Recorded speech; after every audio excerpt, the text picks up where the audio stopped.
High guys and welcome to my channel. আশা করি আপনারা সবাই অনেক ভালো আছেন। তো ফ্রেন্ডস, চলে এলাম নতুন আরেকটি টিউটোরিয়ালস নিয়ে। আজকে আমরা দেখব যে কিভাবে পিডিএফ ফাইলকে ডিডব্লিউজি ফাইলে কনভার্ট করতে হয়। আপনারা জানেন যে পিডিএফ ফাইলকে যখন আমরা ডিডব্লিউজি ফাইলে কনভার্ট করি তখন অনেক সময় দেখা যায় যে আমাদের প্রপার স্কেলে আমরা পাই না এবং ডাইমেনশনগুলি এলোমেলো হয়ে যায়, বিভিন্ন ধরনের সমস্যা ক্রিয়েট হয়। তো সেই সমস্যাগুলিকে কীভাবে সলভ করা যায় সেটা আমরা দেখব। আপনারা জানেন যে আপনারা যারা ফ্রিল্যান্সিং সাইডে অটোক্যাড নিয়ে কাজ করেন, অনেক সময় দেখা যায় যে ক্লায়েন্ট বিভিন্ন সময় আমাদেরকে পিডিএফ ফাইল ধরিয়ে দিয়ে বলে যে আপনি এটাকে ডিডব্লিউজি ফাইলে কনভার্ট করে দেন। তখন কিন্তু আমাদের এই টেকনিকগুলি যদি জানা থাকে তাহলে আমরা ইজিলি কাজগুলিকে করতে পারবো। প্রপার স্কেলে আমরা সেটিকে কনভার্ট করে আমরা প্রপারভাবে এই কাজটি করতে পারবো। তাহলে চলুন আমরা সেই কাজটা করার চেষ্টা করি। তো মূল পর্বে ঢোকার পূর্বে অবশ্যই আমি আপনাদেরকে বলে নিচ্ছি, আপনারা যারা আমাদের চ্যানেলে নতুন তারা অবশ্যই আমাদের চ্যানেলকে সাবস্ক্রাইব করে আমাদের পাশেই থাকবেন। তাহলে আমি চলে যাচ্ছি অটোক্যাড যে সফটওয়্যার আছে সেটি আমি অলরেডি রান করে নিয়েছি। তো এখান থেকে স্টার্ট ড্রয়িংয়ে আমি ক্লিক করব। স্টার্ট ড্রয়িংয়ে আমি একটা ক্লিক করে দিলাম। দেওয়ার পরে নতুন আর একটা ড্রয়িং পেজ এখানে রান হয়ে গেল। তো অ্যাট ফার্স্ট আমি চাচ্ছি যে আমার যে আমি যেই ফাইলটা যে পিডিএফটা রান করাবো সেটাকে আমি ফিট এবং ইঞ্চ যে ইউনিটটা আছে সেটিকে আমি ধরাতে, যার কারণে আমি প্রথমে আমি ইউনিটটা সেট করে নেব, ইউনিট পেজ সেট আপ করে নেব। তো ফার্স্ট আমি বিতে গেলাম, বিতে যাওয়ার পর এখানে ডিসপ্লে, এখান থেকে ইউসিএস আইকন, এখান থেকে অরিজিনাল টিকটা উঠিয়ে দিলাম, যাতে এই যে এখানে কর্নারের যে অপশনটি আছে এটি যাতে উপরের দিকে না উঠে যায়, হুইল ঘোরানোর সাথে সাথে যাতে এটি মুভ না করে, সে কারণে এটি করলাম। তারপর আমি চলে যাবো ফরম্যাটে আসার পরে এখান থেকে ডাইমেনশন স্টাইলে ক্লিক করলাম। ডাইমেনশনে এখানে ক্লিক দেওয়ার সাথে সাথে স্ট্যান্ডার্ড একটি ফাইল অলরেডি এখানে দেখুন ডিফল্ট ক্রিয়েট হয়েছে। তো আমি এটাকে মডিফাই করে নিচ্ছি। মডিফাই ট্যাবে ক্লিক দিলাম। তারপর এখানে দেখুন প্রাইমারি ইউনিটে প্রবেশ করলাম। তো এখানে ইউনিট ফরম্যাট যেটি আছে সেটিকে আমরা আর্কিটেকচারাল করে দেব। আমরা জানি যে ফিট ইঞ্চিতে কাজ করার জন্য আর্কিটেকচারাল অপশনটি জরুরি। তো আমরা এটাকে সিলেক্ট করে দিলাম। আর প্রিসিশন যেটি আছে সেটিকে আমরা আমরা চাইলে 0 ফিট 0 ইঞ্চি এটাও রাখতে পারেন। তো আমি এখান থেকে 1/2 ইঞ্চি করে দিচ্ছি। 1/2 ইঞ্চি করে দেওয়ার পরে তারপর এখানে টেক্সট হাইট একটা অপশন আছে, এখানে আমি 8 ইঞ্চি করে দিচ্ছি, 8 ইঞ্চ। দেন ওকে, তারপর সেট কারেন্ট, তারপর এখান থেকে ক্লোজ করে দিলাম। তারপরে ফরম্যাটে যাওয়ার পরে টেক্সটাইলে যাব। টেক্সটাইলে আসার পরে আমরা এখানে যে এই অপশনটি এখানে এরিয়াল সিলেক্ট করে দেবেন, আর এটি রেগুলার তো আছেই। আর এখানে টেক্সটের হাইটটি আমরা 8 ইঞ্চি করে দিলাম, দিয়ে দিলাম। তারপরে অ্যাপ্লাই, দেন সেট কারেন্ট, তারপর আমি এটাকে ক্লোজ করে দিচ্ছি। ক্লোজ করে দেওয়ার পরে এখন আবারও যাব ফরম্যাটে আসার পরে এখানে আর কি করতে হবে, আর এখান থেকে ইউনিটটাকে আমরা সেট করে দিচ্ছি।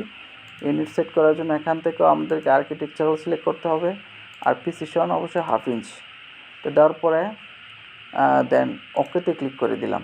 ওকেতে ক্লিক করার পরে আমরা আবারও যাব ফরম্যাট থেকে এখান থেকে ড্রয়িং লিমিটস এটাতে আমি ক্লিক করে দিলাম। তারপর এখানে আমি 500 500 ফিট সাইজের একটা শিট আমরা সিলেক্ট করে নেব। 500 ফিট, 500 ফিট, এন্টার। তারপর এখন আমরা কিবোর্ড থেকে জেড এন্টার, অল এন্টার। জুমের জন্য এটি ভালো কাজ করে, জেড এন্টার, অল এন্টার আমরা দিয়ে দিলাম। দিয়ে দেওয়ার পরে এখন আপাতত পেজ সেটআপের এইটুকু সেট আপ করাই আমাদের জন্য যথেষ্ট। তারপর আমরা এখান থেকে ইনসার্ট ট্যাবে চলে যাব। ইনসার্ট ট্যাবে আসার পর এখান থেকে দেখুন একটা অ্যাটাচ নামের একটা অপশন আছে, এটাতে আমরা ক্লিক করব। এটাতে ক্লিক করার পরে আপনার কাঙ্ক্ষিত যে পিডিএফ ফাইলটি যেখানে আছে সেই পেজটা আপনারা দেখিয়ে দিবেন। তো আমারটা অলরেডি শো করে গেছে। আর এখানে দেখুন ফাইলস অফ টাইপ, এখানে একটা অপশন আছে, এখান থেকে আমাদেরকে পিডিএফ সিলেক্ট করে দিতে হবে। তো অলরেডি এখানে পিডিএফ সিলেক্ট করা আছে। তারপর আমরা এখান থেকে যে কোনো একটা পিডিএফ নিয়ে নিচ্ছি, আমাদের কাঙ্ক্ষিত যে পিডিএফটি। আমি এটা সিলেক্ট করে দিলাম, কাঙ্ক্ষিত পিডিএফটি সিলেক্ট করে দিলাম। সিলেক্ট করার পরে আমি এখান থেকে ওপেনে ক্লিক করে দেব। ওপেনে ক্লিক করার পরে এই ধরনের একটা ইন্টারফেস শো করেছে। এখান থেকে আমি আবারও ওকেতে ক্লিক করলাম। ওকেতে ক্লিক করার পরে এখানে দেখুন একটি আমাদের পিডিএফ ফাইলটি ওপেন হয়ে গেছে। তো পিডিএফ ফাইল ওপেন হওয়ার পরে এই যে পাশ দিয়ে দেখুন একটা বর্ডারের মতো বর্ডার ওপেন হয়েছে। তো আমি এটার উপরে একটা ক্লিক করব। এটার উপরে ক্লিক করার পরে এই পিডিএফটাকে এখন মডিফাই করার জন্য বেশ কিছু অপশন এখানে চলে এসেছে। চলে আসার পরে এখান থেকে লাস্টের যে একটা অপশন আছে আপনারা দেখতে পাচ্ছেন, সেটা হচ্ছে ইম্পোর্ট অ্যাজ অবজেক্ট। এটাতে একটা ক্লিক করতে হবে। তো আমি এটাতে একটা ক্লিক করে দিলাম। ক্লিক করার পরে এই যে এখানে দেখুন একটা অপশন, এখানে একটা অপশন চালু হয়েছে। এখানে একটা লেখা এসেছে specific first corner of area two import or. তো আমি এখানে এই কর্নার থেকে ধরে তারপর এই কর্নারে একটা ক্লিক করে দিলাম। তারপর এখানে 3টে অপশন এসেছে, এখান থেকে আমি আনলোডের উপর একটা ক্লিক করে দিলাম। তো আনলোড ক্লিক করার পরে আমরা দেখতে পাচ্ছি যে এখানে লোড নিচ্ছে। তো লোড নেওয়ার পরে বাকি কাজ আমরা করব। এখানে লোড চলতেছে, লোড সম্পূর্ণ হওয়ার পরে বাকি কাজটুকু আমরা সম্পূর্ণ করব।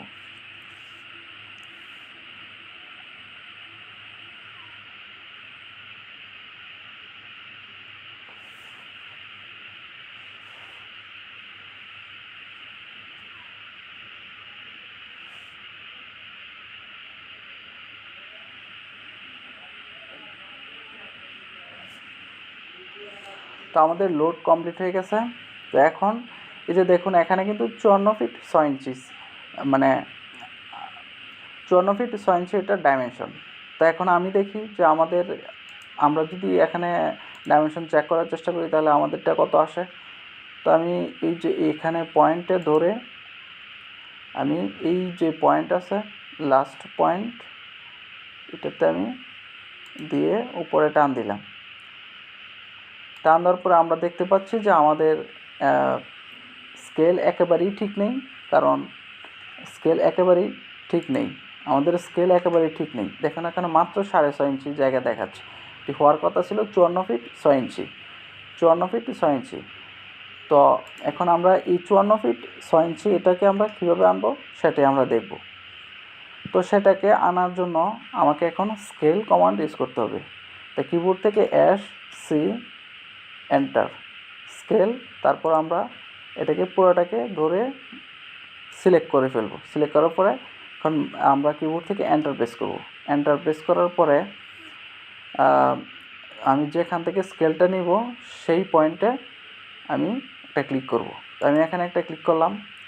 ক্লিক করার পরে তারপর কিবোর্ড থেকে আমরা আর প্রেস করব, আর এন্টার প্রেস করার পরে যেই পয়েন্ট থেকে আমি ডাইমেনশনটাকে মানে প্রপার ডাইমেনশন দেখার জন্য যে দুইটা পয়েন্টকে আমি সিলেক্ট করব, যে দুটো পয়েন্টকে সিলেক্ট করব তার মাঝে থেকে আমি ফার্স্ট পয়েন্ট যেটা আছে এটিকে সিলেক্ট করে নিচ্ছি। এটিকে সিলেক্ট করলাম।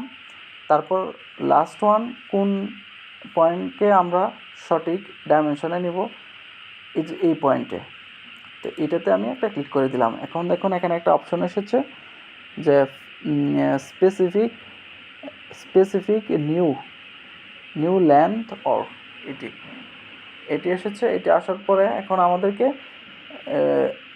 দিতে হবে 54 ফিট 6 ইঞ্চি, যেহেতু আমাদের এই ডাইমেনশনটার লেন্থ হচ্ছে 54 ফিট 6 ইঞ্চি। এখন আমরা সেটা দিয়ে দিচ্ছি 54 ফিট 6 ইঞ্চ, তারপর এন্টার দিয়ে দিলাম। এখন আমরা আবার চেক করে দেখি তো আমাদের 54 ফিট 6 ইঞ্চি এখন হলো কি না। তো আমি এখন ডাইমেনশনে চলে যাচ্ছি। ডাইমেনশনে আসার পরে এই যে এখানে এটাকে ধরে আমি এই মাথা পর্যন্ত চেক করব 54 ফিট 6 ইঞ্চি হলো কি না।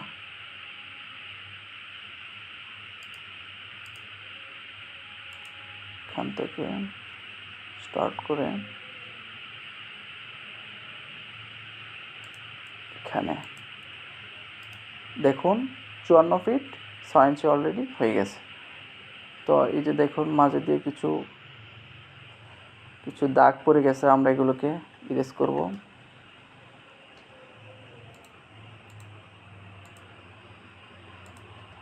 এগুলোকে আমরা ইরেজ করে দিলাম। তারপরে যে দেখুন এই লেখাগুলি এরকম ভেঙে ভেঙে যাওয়ার কারণ হচ্ছে এটি মনে হয় কোনো লোয়ার ভার্সন দিয়ে এই পিডিএফটি করা হয়েছিল, যার কারণে এরকম লেখাগুলি ভেঙে গেছে। তো আপনারা চেষ্টা করবেন বেশিরভাগ ক্ষেত্রে আপার ভার্সন দিয়ে কাজ করার জন্য। আর 2007 ভার্সন ইউজ করলে আপনারা কিন্তু এই পিডিএফকে ডিডব্লিউজি ফাইলে কনভার্ট করতে পারবেন না, সেটিতে এই অপশনটি অ্যাভেলেবেল নেই। তার জন্য আপনারা আপার ভার্সনের যেই ক্যাডের অটোক্যাড সফটওয়্যারগুলি আছে সেগুলি ব্যবহার করার চেষ্টা করবেন। আর এখন দেখুন এটি লোয়ার ভার্সন হওয়ার কারণে এই লেখাগুলি ভেঙে গেছে। এখন আপনারা এগুলিকে আবার নতুনভাবে লিখতে পারেন। আর এখন দেখি আমাদের এই যে এখানে 11 ফিট আর 11 ফিট 6 ইঞ্চি, তা আমরা দেখি এটা ঠিক আছে কি না। 11 ফিট 6 ইঞ্চি। তো আমি এই যে এই কর্নারের এখান থেকে ধরে দেখুন 11 ফিট 6 ইঞ্চি পরিষ্কারভাবে দেখাচ্ছে। আবার এখানে যদি আমরা দেখি এখানে কত আসতেছে, দেখুন এটি কিন্তু 11 ফিট চলে এসেছে। দেখুন এখানে কিন্তু এটা 11 ফিট। এখন আমরা আপাতত বুঝতে পারছি আমাদের স্কেল কিন্তু একবারে ক্লিয়ারলি ঠিক আছে। তো আমাদের ডাইমেনশনের যে বেজাল ছিল, যে ডাইমেনশনটি ক্লিয়ারভাবে আসে না, লিনিয়ার সঠিকভাবে কাজ করে না, সেই সমস্যাটা আমরা সলভ করতে পেরেছি। তো এই ছিল আমাদের আজকের টিউটোরিয়াল। আজকের টিউটোরিয়ালটি যদি ভালো লেগে থাকে তাহলে অবশ্যই আমাদের চ্যানেলকে সাবস্ক্রাইব করবেন এবং ভিডিও নিচে কমেন্টে জানাবেন আজকের টিউটোরিয়ালটি কেমন হলো। আর লাইক দিতে ভুলবেন না। সবাই ভালো থাকবেন।